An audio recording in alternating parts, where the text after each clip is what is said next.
and a local chocolate from a lady.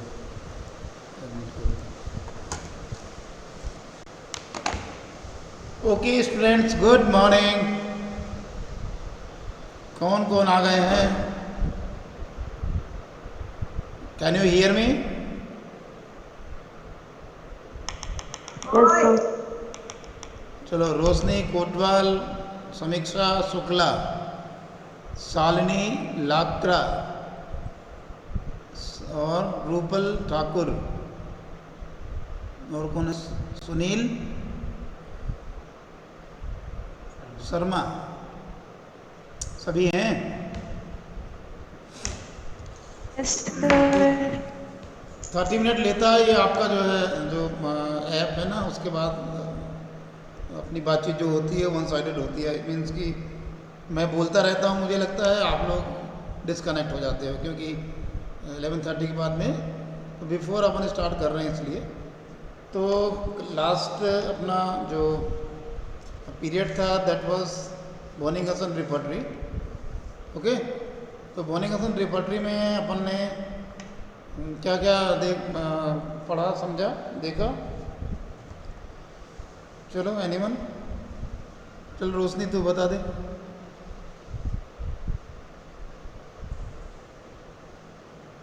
बोलो yes sir. बोलो बोलो, जो भी सुनना समझा है वो बोलो। कोई इसमें वो नहीं है, कौन इसमें फेल हो जाना है अभी। बोलो। सब बॉनिंग हसन का जो पूरा नाम था, बैरन क्लेमेंस मेरिया फ्रांस वॉन बॉनिंग हसन। ये इनका जो बर्थ हुआ था मार्च 12, 1785 में हुआ था, और डेथ हुई थी 26 जनवरी 1864 में। Very good. इन्होंने अपने चलो, अब रोशनी ने इतनी बता दिया। हिमांशी, नेक्स्ट इसके बाद वाला बताओ। आपने क्या पूछा? मिस हो गया, अभी ज्वाइन किया। बोनिंगसन के रिपर्टरी के बारे में अपन ने 3 दिन से स्टडी किया, ठीक है ना? तो उसका जो कंप्लीट है जस्ट क्या है, क्या क्या चीज़ें अपन को अभी समझ में हैं, जो कुछ परसेंटेज अब जो होता है ना वो आ जाता है उसमें। क्या इसने बताया अभी कि कहाँ पर जन्म हुआ, क्या नाम था, कब इन्होंने क्या किया। अब इसके बाद में next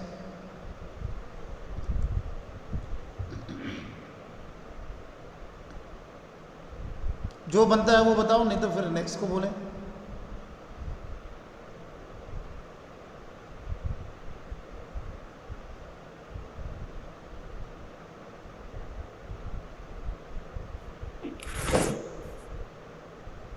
yes, tell me.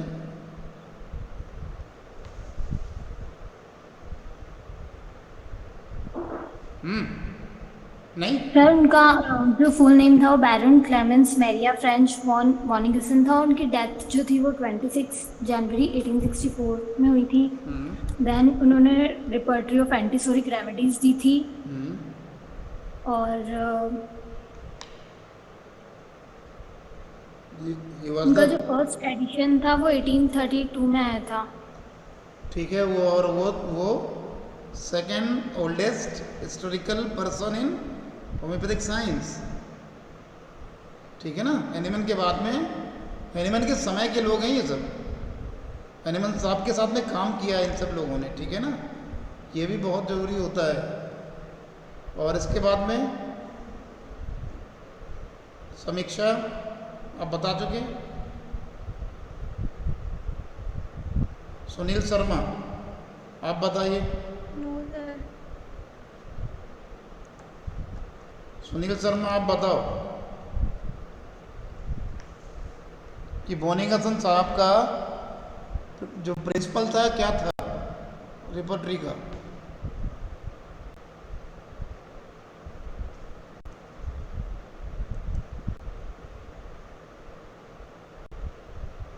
Sunil, can you hear me?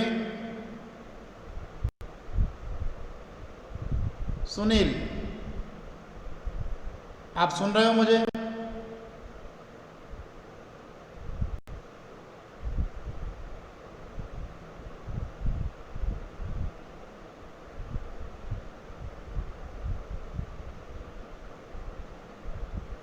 चलो सुनील सुन करके भी अनसुना बन रहा है।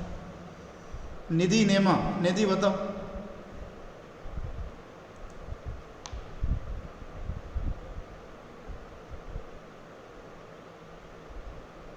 निधि, आपको मेरी आवाज़ सुनाई दे रही है? मेरा मतलब है अपन आगे चलते जाएंगे, पीछे की चीज़ भूलते जाएंगे, तो फिर एनुअल एग्जामिनेशन में क्या लिखेंगे? क्यों? तो 1-2% तो याद रहना चाहिए ना। गोमती, आप बताओ।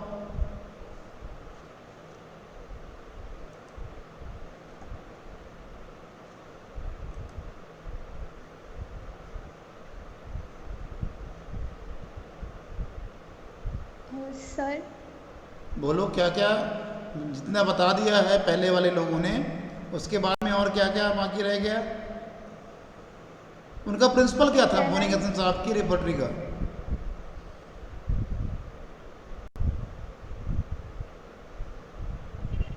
सर बोनिंग हसन जो है उन्होंने कॉम्प्रहेंसिव और लॉजिक फिलोसफी पे वर्क किया था, और मेनली उनके कुछ फंडामेंटल कॉन्सेप्ट्स थे, जैसे कि doctrine of complete symptom, doctrine of pathological generals, नहीं, लेकिन और फिर उसको उनके कुछ clinical rubrics. Doctrine of complete symptom को उन्होंने क्या what technical words is provided by doctor Bönninghausen? Doctrine sir of actual analogy. में मैं हाँ, डॉक्ट्राइन ऑफ एनालॉगी। हाँ, इसलिए पूछा करता हूँ कि आप लोग पुरानी चीज़ों को तुरंत में मत भूलें, ठीक है ना। उसके बाद में उन्होंने 5-7 चीज़ों पे और ध्यान दिया था कि 7 चीज़ें यदि अपन 7 पेशेंट से पूछ लेते हैं तो अब उनकी तरफ से, पेशेंट की तरफ से जो भी अपन को पूछना है तो वो पूरी चीज़ हो जाएंगी। वो क्या क्या थी बताइए? वो 7 चीज़ें थी जो जर्मन में थी, जर्मन लैंग्वेज में। वो क्या थी? मोनिंग हसन की रिपोर्टरी किसमें लिखी गई है? जर्मन लैंग्वेज में, क्विज है ना? क्विज क्योर क्यूमोडो क्वांडो। हाँ, बीच में क्योर भी है ना, ये क्योर भी है, यस है ना। इन सब चीज़ों को इसलिए ध्यान में रखना है कि ये चीज़ें क्वेश्चन में आपकी एराइज होती हैं जब आप फाइनल ईयर में इसका एग्ज़ाम होगा, तो ये चीज़ें एराइज होती हैं। इसके बाद में क्या था, इसका टोटली किस सिस्टम पे बेस्ड ऑन है ये?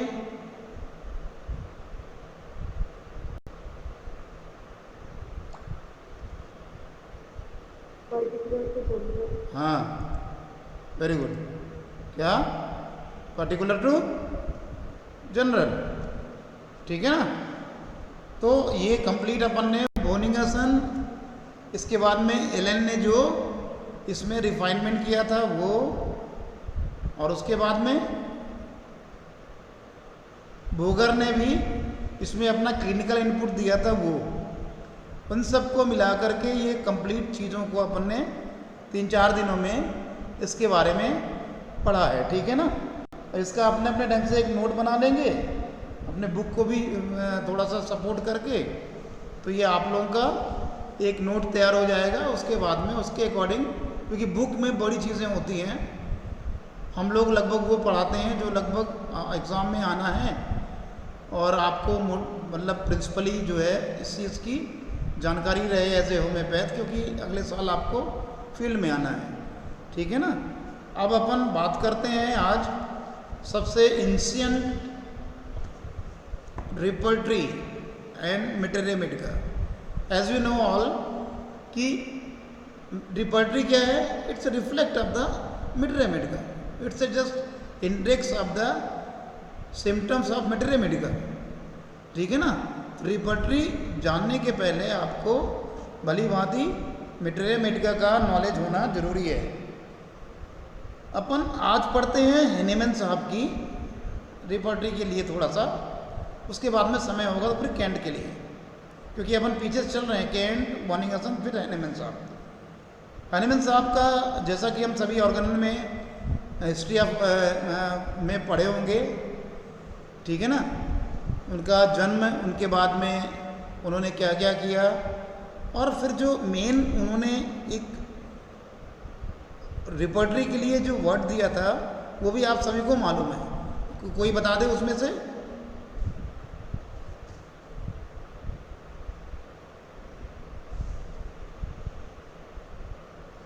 अरे कोई बोलना, निशी बोल, निधि बोल, कोई तो बोलो, रूपल बोलो, सुनील बोलो, कोई तो बोलो, हिमांशी बोलो, क्या वो वर्ड सेंटेंस था?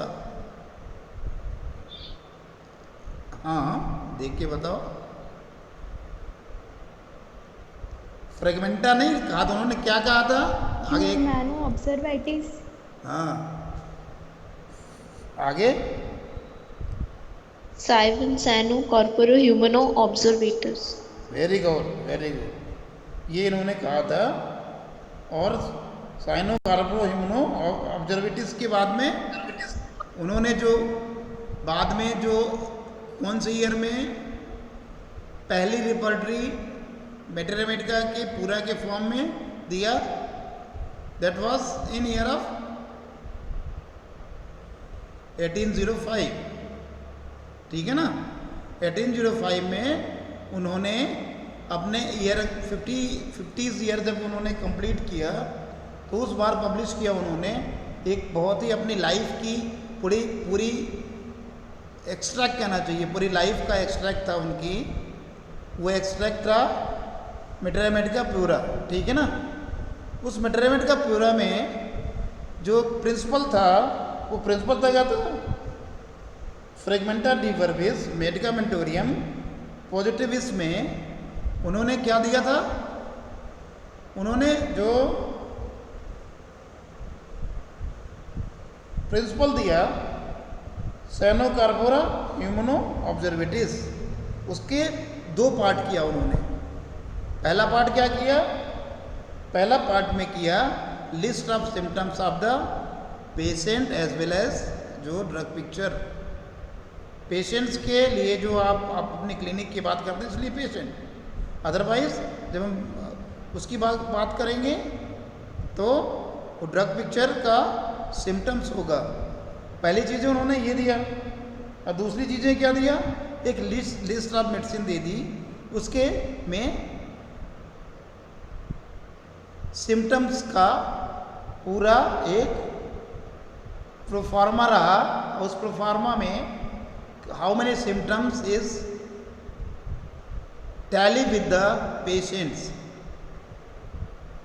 तो उन्होंने उस समय चूँकि सिमिलबम की सिमिलिया सिमिलबस कोरेंटर में सिमिलबम का रोल था, तो ये चीज़ उनके ध्यान में थी कि सिमिलिया सिमिलबस कोरेंटर में हमें बेस्ट सिमिलबम की finding as per complete drug picture knowledge of the complete drug picture which is tally with the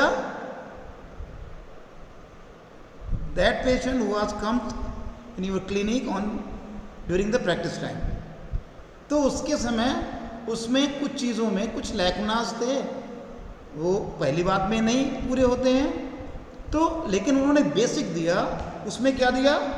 27 remedies को उन्होंने सेलेक्ट किया। उस 27 रेमेडीज़ को जो सेलेक्ट किया उसके जो सिम्टम थे वो सिम्टम का ऑब्जर्वेशन हेल्दी ह्यूमन बीइंग्स के ऊपर सेल्फ प्रूव्ड किया।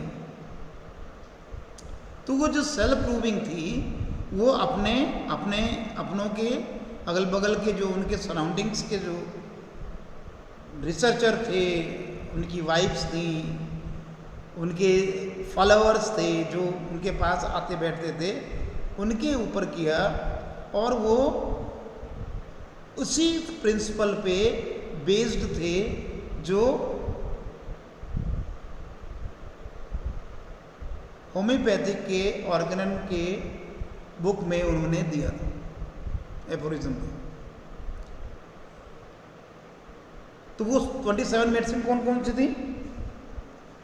उस 27 मेडिसिन के लिए डिओड्जियन ने पूरा अपना काम किया, उनके साथ के ही एक जो रिसर्चर थे, और उन्होंने पब्लिश किया, और पब्लिश करने के बाद में कई लोग उनके साथ में जुड़े। उस जुड़ने वाले में जो एक बहुत ही ग्रेटफुल पर्सनालिटी थी, that personality was doctor F.F. Quin. Doctor F.F. Quin, he is the father of British homoeopathic. इन्होंने 1834 में फिर कुछ रिफाइनमेंट भी किया था इसमें। तो बेसिक जो उनकी मटेरिया मेडिका है, इस समय कहाँ रखी हुई है? इस समय वो प्रिजर्व है स्टुअर्ट म्यूजियम में। वो रिचर्ड हिल, डॉक्टर रिचर्ड हिल जो स्टुअर्ट म्यूजियम है, वहाँ पर ये प्रिजर्व है। ये अपने लिए, जैसे हिंदू संस्कृति में रामचरितमानस को देखने के लिए लोग चित्रकूट जाते हैं ना, तो रामचरितमानस की जो उनके द्वारा रचित जो लिखी हुई रखी हुई हैं, आज भी एक आध कांड बचा हुआ है, मैंने उसको देखा है। उसी तरह हम होम्योपैथ वाले लोगों के लिए उस म्यूज़ियम में ये एक दर्शन के लिए रखी गई है, प्रिजर्व करके, कि ये ग्रेट डॉक्टर एनिमैन के द्वारा तैयार की गई मटेरिया मेडिका की रिपर्टरी है। ठीक है ना? तो उस 27 बुक्स में, अरे मेडिसिन में, जो उसमें ग्रेडिंग के बाद में उन्होंने अल्फ़ाबेटिकली ऑर्डर में जो अरेंज किया, उसमें एकोनाइट नेपलस को वरीयता दिया, क्योंकि sudden fear, fright, all of sudden, acute जितने केसेस थे, उसको वो केवल एकोनाइट से ही ठीक कर दिया करते थे। उस समय एकोनाइट के प्रूविंग के समय में उन्होंने 138 सिम्टम्स को प्रूव किया था, लेकिन फिर बाकी लोगों ने, क्विन ने और बाकी फॉलोवर्स और जो उनके थे, ड्यूटजन ने, फिर बाद में कुछ वॉनिंगहसन साहब ने 75 सिम्टम्स को और ऐड किया, केवल एकोनाइट नेपलस के लिए। तो 138 प्लस 75 कितना हो गया?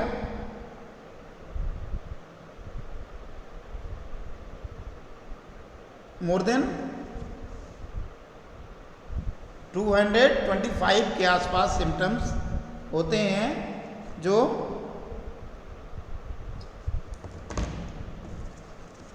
केवल एकोनाइट नेपलस के लिए जुड़े। और उसमें क्या हुआ?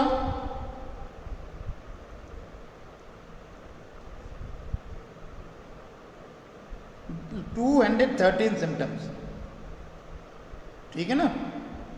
एकोनाइट नेपलस में उस समय तक 213 सिम्टम्स से कंप्लीट ड्रग पिक्चर जब बनती थी, तो बेस्ट मिल्बम चूज कर दिया जाता था। और हेनिमन साहब के समय में वो एकोनाइटम नेपलस में ओनली 138 सिम्टम थे। इसी तरह एक्रिस में, जो बाद में कास्टिकम के नाम से जानी गई, 30 सिम्टम्स उन्होंने ऐड किया। आर्निका मोंटाना भी एक बहुत ही पॉपुलर ड्रग हुई, उसमें 117 सिम्टम हेनिमन साहब ने प्रूव किया था, लेकिन बाद में उसमें और काम हुआ। 33 सिम्टम्स को एडिशन और करना पड़ा, जब जाकर के complete drug picture arnica Montana का हुआ। सिमिलरली बेलाडोना, डॉक्टर हेनिमन साहब ने 101 सिम्टम्स प्रूव किया था, लेकिन it is very comprehensive drug. Belladonna को भी अपन एकोनाइटम से कम नहीं आंकते, तो इसमें काफ़ी काम हुआ और अलग अलग समय के अलग अलग होम्योपैथ ने अपनी रिपर्टरी में मोर देन 304 सिम्टम्स को ऐड किया और इस तरह बेलाडोना की प्रूविंग हो गई। उसका भी इसमें प्लेसमेंट था। कैम्फोरा ऑफिसिनालिस में 73 सिम्टम थे और उसमें 74 सिम्टम और ऐड किए गए। कैंथरिस में 20 सिम्टम थे, लेकिन उनकी प्रूविंग के बाद में 74 सिम्टम और ऐड किए गए कैंथरिस में। ठीक है ना। इस तरह कैप्सिकम एनम में 174 सिम्टम थे, 3 बाद में ऐड किए गए। कैमोमिला में 272 सिम्टम थे, बाद में उसमें भी 3 सिम्टम ऐड किए गए। सिंकोना ऑफिसिनालिस में 122 सिम्टम थे और बाद में 99 सिम्टम ऐड किए गए। अब यहाँ पर सिंकोना ऑफिसिनालिस में अपन थोड़ा रुकते हैं। सिंकोना ऑफिसिनालिस में कोई भी ये बताए कि इसकी स्पेशलिटी क्या है। एनीवन? सिंकोना जो है वो चाइना और हनीमून जो उन्होंने प्रूव की थी मलेरिया के लिए सर। हाँ चाइना मेडिसिन। हाँ, मतलब वी कैन से, और थोड़ा सा एलेबोरेट करो कोई दूसरा। Very good sir. वो उन्होंने मलेरिया के लिए जब उन्होंने कुछ ड्राउंड्स लिए थे इस मेडिसिन के, तो उन्होंने मलेरिया लाइक सिम्टम्स जो है वो सिमिलर डेवलप हुए थे। फिर उन्होंने जो ये लाइक क्योर लाइक वाला डेवलप किया था, इंट्रोड्यूस किया था। और थोड़ा एलेबोरेट करो, बिल्कुल पास में आ गए हो। एनीवन? अरे भैया, सिंकोना ऑफिसिनालिस ही एक ऐसी मेडिसिन है जिससे होम्योपैथिक का इन्वेंशन हुआ, वी कैन से। ठीक है के लिए है ना। इसमें आप लोगों ने सुना है, सबने देखा है, पढ़ा भी होगा, एक लेक्चर में लोगों ने बताया भी होगा कि जब भी अपन बात करते हैं, क्योंकि वो तो होम्योपैथिक का नाम उनके दिमाग में था ही नहीं, डॉक्टर हैनीमैन के। जब सिंकोना ऑफिसिनालिस के ड्रग के बारे में रिसर्च कर रहे थे, तो उस समय उनके जो साथ की रिसर्चर थी, एक उनकी फेलोज, तो उन्होंने मांगा कि जैसे अपने यहाँ कॉफ़ी पीते हैं ना, वहाँ पर कहवा या कोई ऑर्डरिंग के लिए डिज़ायर किया, तो उसने जो है हॉट ड्रिंक अपने हैनीमैन साहब के लिए उसी टेबल के पास में रख के चले गए। ये अपने काम करने में काफ़ी ज़्यादा बिजी थे। ये मालूम है कि नहीं मालूम है आप लोगों को? एनीवन से ये आप लोगों को इवेंट मालूम है कि नहीं? Great event. Yes sir. हाँ, तो बताओ उसके बाद क्या हुआ?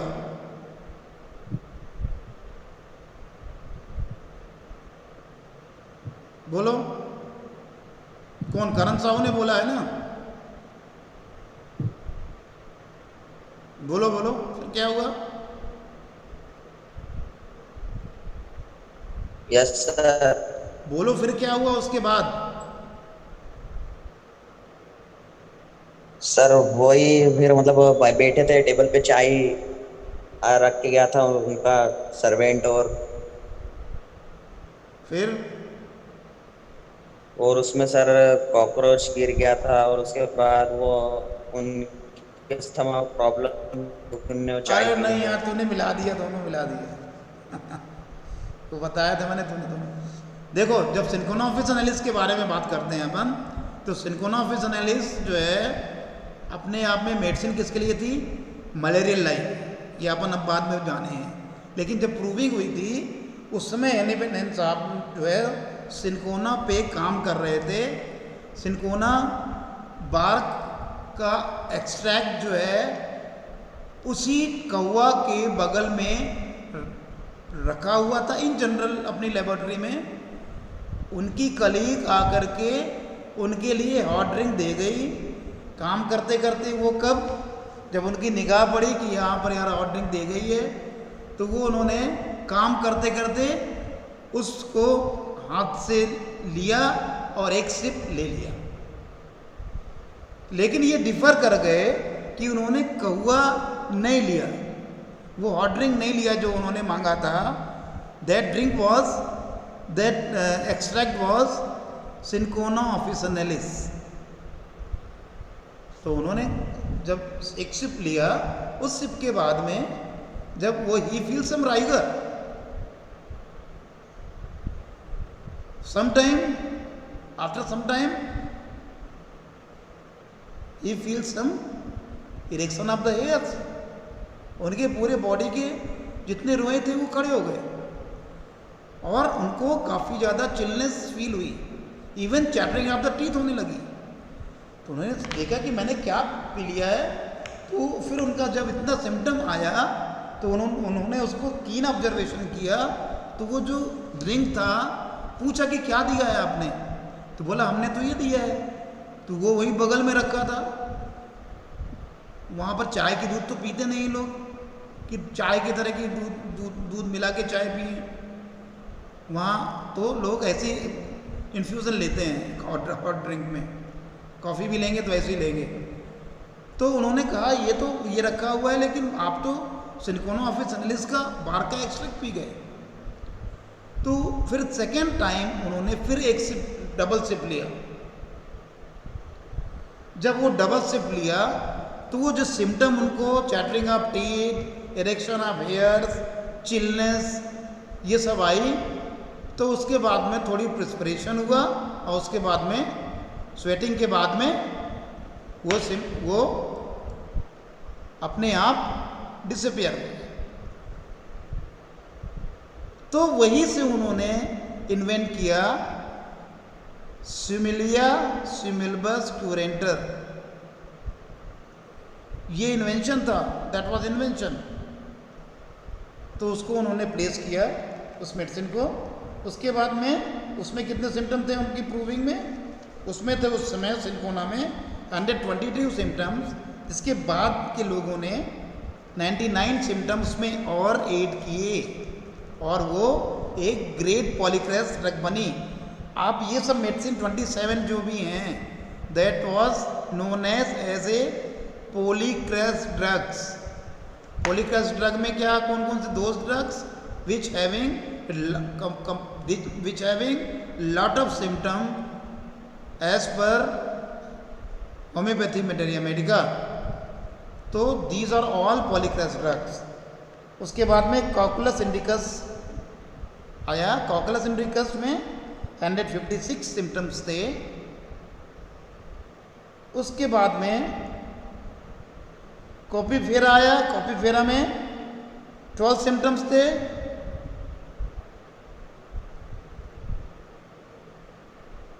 उसके बाद में क्यूप्रम आया, उसमें 29 सिम्टम थे। फिर डिजिटलिस आया, उसमें 23 सिम्टम्स थे। फिर ड्रोसेरा आया, उसमें 36 सिम्टम थे, 4 ऐड हुए। इस तरह डिजिटलिस में 33 ऐड हुए। आयुसमस नाइगर आया, उसमें 45 सिम्टम्स थे, एनिमन ने प्रूव किया था। लेकिन बाकी लोगों ने 290 सिम्टम को और ज़्यादा प्रूव किया था। इसके बाद में इपिकॉक आए, उसमें 70 सिम्टम थे, 13 सिम्टम को ऐड किया गया। इग्नेशिया इसके पहले आई, 157 सिम्टम थे, 19 बाद में ऐड किए गए। इपिकॉक के बाद में लीडमपाल आया। लीडमपाल में 75 सिम्टम्स थे, 5 बाद में ऐड किए गए। इस तरह हेलोबरस नाइगर आया, उसमें 32 सिम्टम थे, 25 ऐड किए गए। मेसेरियम आया, ओनली 6 सिम्टम थे, 34 ऐड किए गए। नक्स भूमिका आया, ये भी बहुत ही कॉम्प्रिहेंसिव सिम्टम को कंप्लीट करती है ड्रग को। ये 27 सिम्टम एनिमल साहब ने प्रूव किया था और 51 और लोगों ने ऐड किया। ओपियम में 82 सिम्टम प्रूव किया था, 192 सिम्टम ऐड हुए। पल्सटिला में 280, Pulsatilla another one very comprehensive medicine, उसमें 280 सिम्टम थे, 29 सिम्टम ऐड हुए बाद में। ड्यूबियम में 39 थे, 13 सिम्टम ऐड हुए। स्ट्रामोनियम में 59 सिम्टम थे उस समय तक, हैनीमैन साहब के समय। बाद में लोगों ने बाद के साइंटिस्ट लोगों ने 157 सिम्टम ऐड किए। वेरियाना ऑफिसियलिस में 25 सिम्टम थे, बाद में ओनली 10 सिम्टम ऐड किए गए। लास्ट में जो था 27 में वेरेट्रम एल्बम में 161 सिम्टम थे प्रूव किया, और बाकी जो उनके बाद के साइंटिस्ट लोगों ने 106 सिम्टम को और ऐड किया था। तो ये सब काम जो है हैनीमैन साहब के द्वारा लिखी गई मटेरिया मेडिका में, जो मटेरिया मेडिका पूरा और बाद में हमारे लिए एक बहुत ही ज़्यादा इम्पॉर्टेंट एक इंसाइक्लोपीडिया बना, उसमें 2 पार्ट में इन सब चीज़ों का उल्लेख किया गया था। और हमारे सबके जानने के लिए इसलिए ज़रूरी है वो, क्योंकि जैसे कि मैंने बताया कि लोग आज भी उसे म्यूज़ियम में देखने जाते हैं, जब वहाँ जाते हैं तो उसे ज़रूर देखते हैं, ठीक है ना। तो ये होम्योपैथिक जगत की एक बहुत बड़ी हिस्ट्री थी। हैनीमैन साहब ने जो नाम दिया था, उस पूरा जो जेस्ट दिया था अपनी जर्मन लैंग्वेज में, दैट वाट फ्रैगमेंटा डिवेरिबस मेडिकामेंटोरियम पॉजिटिविस, और उसके 2 वॉल्यूम इसी नाम से पब्लिश हुए, जिनको मैंने बताया है। पहला वॉल्यूम सिम्टम पूरे थे कंप्लीट, और दूसरे जो पूरी ड्रग पिक्चर थी, सिम्टम्स प्रोड्यूस किए गए जो, और उसका हेल्दी ह्यूमन बींग्स पर प्रूविंग के बाद में उन्होंने पब्लिश किया। और दूसरे वॉल्यूम में 27 मेडिसिन को जितने सिम्टम्स के नंबर्स उन्होंने उस समय तक प्रूव किए थे उसको दिया, और उसके बाद में बाकी के जो इनके टीम के लोग थे, उसके बाद की जो जनरेशन थी, उस जनरेशन में उसी मेडिसिन पे और ज़्यादा काम किया और नए सिम्टम्स को ऐड किया, उसका भी उल्लेख उसमें ऐड किया गया, और जो आज म्यूज़ियम में प्रिजर्व है। तो ये तो थी हैनीमैन साहब की, बोनिंगसन के पहले की, और कैंट तो 19th सेंचुरी के हैं। ये सब 18th सेंचुरियन हिस्टोरिकल नॉलेज है जो हर होम्योपैथ को जानना ज़रूरी होता है, ठीक है ना। इसके बाद में अपन थोड़ा सा डिस्कस कर लेते हैं, आज जितना टाइम है, बाकी टाइम आउट अपने आप हो जाता है। कैंट के बारे में, जैसा कि हम सभी जानते हैं कि जेटी कैंट ने 19th सेंचुरी में, जो last 19th decade of the 19th century है, उसमें होम्योपैथिक जगत के लिए बहुत ही ग्रेसफुल वर्क किया, और उस ग्रेसफुल वर्क के बाद में हम सब होम्योपैथ को एक फंडामेंटल जो प्रिंसिपल्स दिए, उस प्रिंसिपल्स के बाद में जो मटेरिया मेडिका डिज़ाइन किया, फिर उसको रिपर्टरी डिज़ाइन किया, वो जिस रिपर्टरी से आज भी हम प्रैक्टिस लाइफ में पेशेंट के सिम्टम्स की रिपर्टराइजेशन करने के बाद में सिमिलबम की फाइंडिंग करके पेशेंट को क्योर करते हैं। उन कैंट साहब का जो जन्म था वो न्यूयॉर्क में हुआ था 31 मार्च 1849 को हुआ था, at the mid of the 18th century, और वो 6 जून 1916 तक रहे, उनकी डेथ हुई 6 जून 1916। ठीक है ना। तो लास्ट डिके ऑफ द 18 और mid decade of the 18th century से लेकर के beginning of the 19th century तक उन्होंने होम्योपैथिक जगत के लिए काम किया। इसलिए कहा जाता है 19th सेंचुरी से सेंचुरियन वर्क्स, इसको ये भी कहा जाता है। और उनका जो कंट्रीब्यूशन था, उन्होंने जिसने मेन चीज़ उनकी क्या थी कि होम्योपैथिक फील्ड में आकर के उन्होंने पोटेंसीज को इंक्रीज करने की बात की कि ठीक है, सिमिलबस कुरेंटर में we got the simillimum for the curing of the patient, तो उसके why should not we increase the property of the medicine. तो उसमें उन्होंने काफ़ी कुछ पहल किया। क्यों? क्योंकि इनके पीछे भी यही था कि वो डॉक्टर थे, उसके बाद में इलेक्ट्रिक मेडिकल इंस्टीट्यूट से उन्होंने होम्योपैथिक के लिए भी एक स्टडीज़ की बात सोची और की, और अंत में 1878 को वो ऐसे होम्योपैथ डेवलप हो गए। लेकिन जो पूरी इलेक्ट्रिक होम्योपैथी थी वो डेट वाज इन, उस समय एलोपैथिक डॉक्टर्स थे, और ये किसी न किसी सभी लोगों होम्योपैथिक में जब आए हैं, जब उनकी स्वयं की तकलीफ़ें आई हैं और उस तकलीफ़ों को उन्होंने स्टडी किया है, उसके बाद में स्वयं ठीक हुए हैं, उसके बाद में ये मेडिसिन्स को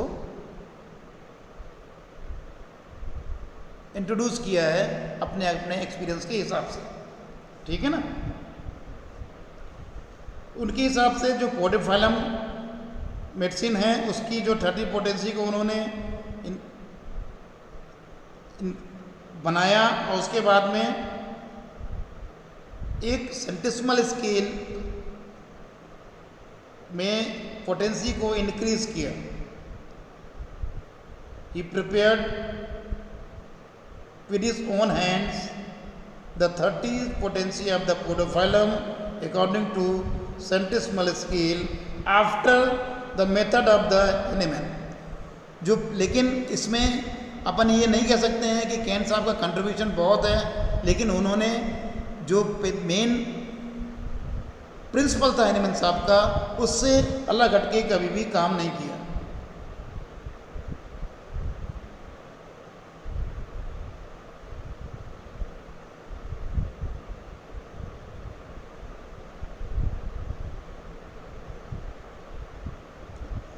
जो पोडोफाइलम का रिमार्केबल उनके समय में जो पोडोफाइलम का क्या चीज़, कौन सा मतलब मेडिसिन किसके लिए पोडोफाइलम जानी जाती है, कोई भी एक बताए।